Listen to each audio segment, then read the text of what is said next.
Tleskám, kabelka hezká, když nevíš co k ní, vypadáš jak steska.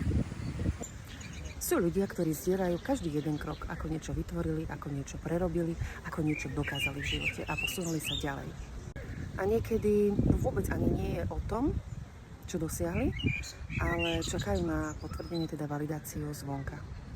A ak by sme to mali čítať medzi riadkami, tak by to znelo, prosím, potvrď ma zvonka, daj mi like, daj mi srdiečko, oceň ma, uznaj ma, že to, čo som tak sa na tom trápila, že to je ono, že to vidíš aj ty. No a potom sú tu tí ostatní, ktorí nezdieľajú nič, ale sledujú každý jeden váš krok. A porovnávajú sa s vami potichu. Obe prípady považujem ja osobne za extrém.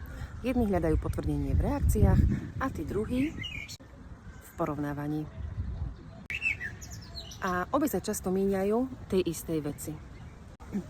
A tým je ten vlastný pocit, že to, čo robia, má hodnotu aj bez publika.